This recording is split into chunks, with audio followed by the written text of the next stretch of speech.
सोचिए, अगर कोई ऐसा ज्ञान हो जिसे जान लेने के बाद सच में जानने के लिए कुछ और बचे ही ना। जी हाँ, भगवद गीता का 7वां अध्याय ज्ञान विज्ञान योग ठीक यही असाधारण वादा करता है। तो चलिए आज इसी अध्याय की गहराइयों में उतरते हैं और इस ब्रह्मांड को देखने का एक बिल्कुल नया नजरिया खोजते हैं। तो सवाल ये उठता है कि क्या परमात्मा कहीं दूर, कहीं छिपा हुआ है, या फिर हम ही उसे सही जगह पर नहीं देख रहे हैं। ये एक सवाल इस पूरे विश्लेषण की नींव है। ये हमें अपनी रोजमर्रा की जिंदगी में ही उस अद्भुत को, उस दिव्य को देखने के लिए प्रेरित करता है। तो अपनी इस यात्रा को आसान बनाने के लिए हम इसे 6 हिस्सों में समझेंगे। हम शुरू करेंगे ज्ञान के उस वादे से, फिर समझेंगे कि ये असलियत बनी कैसे है, वो कौन सा भ्रम है जिसमें हम रहते हैं, साधक कितने तरह के होते हैं, और सबसे जरूरी, इस ज्ञान को अपनी जिंदगी में उतारा कैसे जाए। तो हमारा पहला पड़ाव है भगवान कृष्ण का वो असाधारण वादा।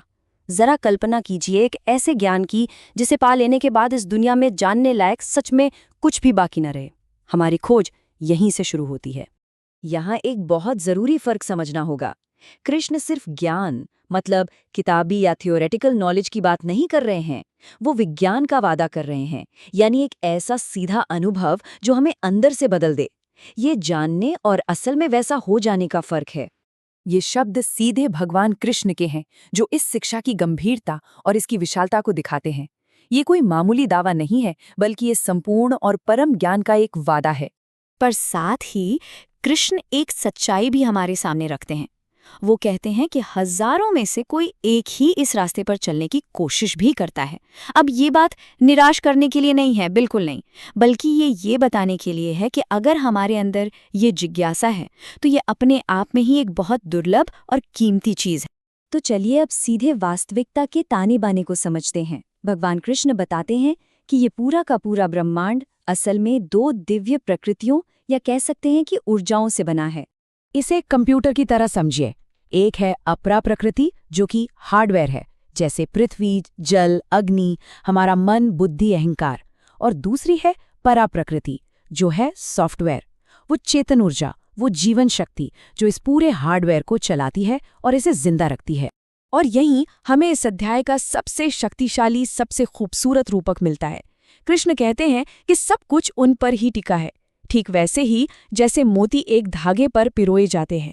वो परमात्मा ही वो अदृश्य धागा है जो अस्तित्व के हर एक मोती को एक साथ बांधे हुए है। तो एक सवाल मन में जरूर आता है, अगर वो दिव्य धागा हर जगह है, हर मोती में है, तो फिर हमें वो दिखता क्यों नहीं, हम उसे महसूस क्यों नहीं कर पाते? तो हमारा अगला सेक्शन इसी भ्रम के बारे में है जिसमें हम सब जी रहे हैं। इसका जवाब एक शब्द में है, माया। माया एक तरह का कॉस्मिक इल्यूजन है। ये एक पर्दे की तरह काम करती है, जो हमें सारी चीजें अलग अलग और बिखरी हुई दिखाती है, जबकि असल में सब कुछ उसी एक धागे से जुड़ा हुआ है। और ये माया बनी है 3 गुणों से, सत्व यानी साफ सुथरी स्पष्टता, रजस यानी बेचैनी और एक्शन, और तमस यानी आलस और जड़ता। कृष्ण कहते हैं कि जिस पल हम ये देखना शुरू कर देते हैं कि ये 3 गुण हम पर कैसे असर डाल रहे हैं, बस वही इनसे आज़ाद होने का पहला कदम है। आगे भगवान कृष्ण हमें इंसान के स्वभाव का एक आईना दिखाते हैं। वो बताते हैं कि 4 तरह के लोग हैं जो उनसे दूर रहते हैं, और 4 तरह के लोग हैं जो उनकी ओर आते हैं। ये हम सब के लिए एक मौका है खुद को पहचानने का। पहले वो 4 तरह के लोग हैं जो इस खोज की तरफ मुड़ते ही नहीं। मूर्ख, जो कभी सवाल नहीं करते, वो जो दूसरों को जानबूझकर नुकसान पहुंचाते हैं, वो लोग जो बुद्धिमान तो हैं पर माया के भ्रम में खोए हुए हैं, और वो जिनकी प्रवृत्ति ही आध्यात्मिक विकास के खिलाफ है। लेकिन कहानी यहीं खत्म नहीं होती।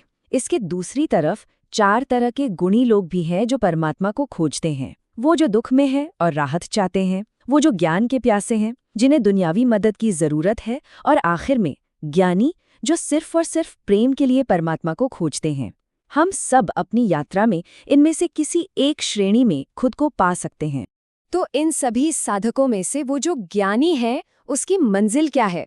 वो परम साक्षात्कार, वो अल्टीमेट रियलाइजेशन आखिर दिखता कैसा है? अब हम इस यात्रा के शिखर पर पहुंच रहे हैं। ये श्लोक कितना खूबसूरत है। ये ज्ञानी और परमात्मा के बीच के रिश्ते को दिखाता है। ये कोई वन वे स्ट्रीट नहीं है, बल्कि ये गहरा प्रेम से भरा हुआ 2 तरफा रिश्ता है। और कई जन्मों की यात्रा के बाद वो ज्ञानी आखिरकार इस परम सत्य का अनुभव करता है, वासुदेवः सर्वमिति, मतलब सब कुछ परमात्मा ही है। ये सिर्फ एक विश्वास नहीं रहता, बल्कि एक जीती जागती हर पल की सच्चाई बन जाता है। देखिए, ये टेबल एक बहुत सीधी सी बात समझाती है। हमारी मंजिल वही होती है जो हमारा लक्ष्य होता है। जो दूसरे देवी देवताओं की पूजा करते हैं वो उनके सीमित लोकों तक पहुंचते हैं, लेकिन जो परम की उपासना करते हैं वो परम धाम को पाते हैं। मतलब सीमित लक्ष्य का नतीजा सीमित और परम लक्ष्य का नतीजा परम। तो ठीक है, ये सारी बातें तो बहुत अच्छी हैं, लेकिन अब सवाल ये है कि हम इसे अपनी जिंदगी में कैसे उतारें, इस ज्ञान को रोजमर्रा के जीवन में कैसे लागू करें। चलिए अब थ्योरी से प्रैक्टिस की ओर चलते हैं। तो उस धागे को कैसे देखें? सबसे पहले अपनी धारणा को बदलना होगा। पानी के स्वाद में, सूरज की रोशनी में, हर चीज में उस परमात्मा को महसूस करने की कोशिश करें। अपनी इस यात्रा को महत्व दें, क्योंकि ये बहुत दुर्लभ है। और सबसे बढ़कर मुश्किल पलों में उस धागे पर भरोसा रखें जो हर चीज को थामे हुए है। यही इस ज्ञान को जानने का नहीं, बल्कि जीने का तरीका है। तो आज का ये विश्लेषण हमारे लिए एक सवाल छोड़ जाता है। आज हम किस स्वाद, प्रकाश या ध्वनि को एक अलग नजरिए से महसूस करने की कोशिश करेंगे। ये एक तरह का निमंत्रण है कि हम सब आज से ही उस दिव्य धागे को अपने आसपास की हर छोटी बड़ी चीज में खोजना शुरू करें।